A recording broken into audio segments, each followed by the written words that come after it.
First of all, can I draw attention to this backdrop in front of which we're speaking, unwillingly in my case, typifying the babyish attitude towards monarchy of so many Republicans.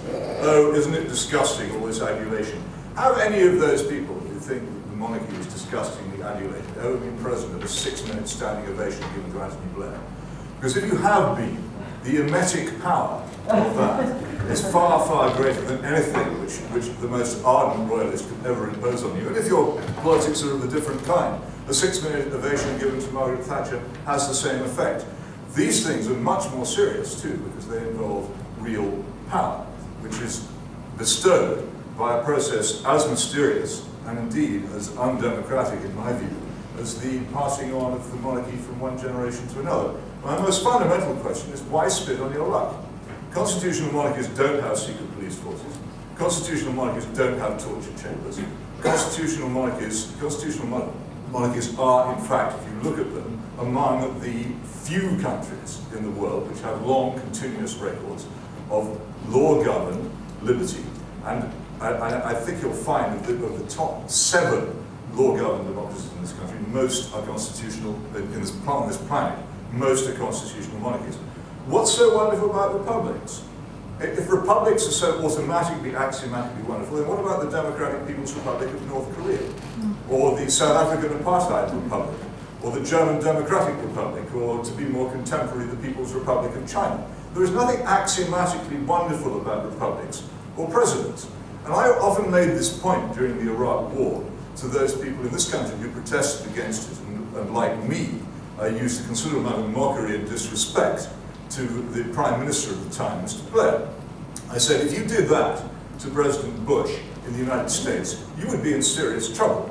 Because in the United States, the head of government is also the head of state. And he therefore demands loyalty and patriotism from anybody, and to criticize him personally is viewed by many people as a sort of lèse-majesté.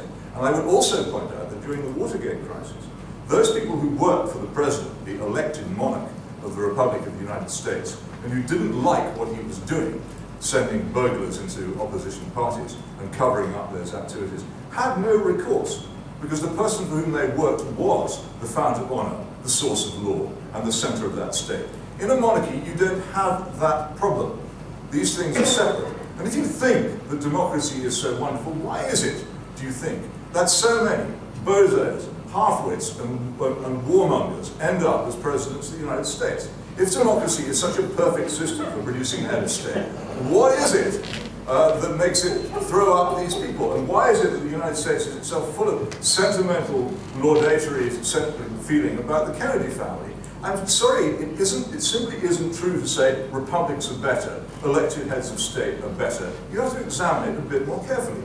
I have a small question to ask you as well. It's a simple question, and I'll put it to you, and you can put your hands up very, very quickly. Is there anybody here with a totally closed mind? Well, that makes a big change in a London metropolitan audience. So that means that all of you will have taken on board what I've said. If you want to argue against monarchy, you'll have to do better than what the Republicans have done. It simply isn't good enough. In practical terms, it doesn't work. We're very, very lucky to have what we have, and if you don't like it, you have to tell me what exactly it is that you want to get rid of, and what exactly it is you want to put in its place. Otherwise, leave it alone.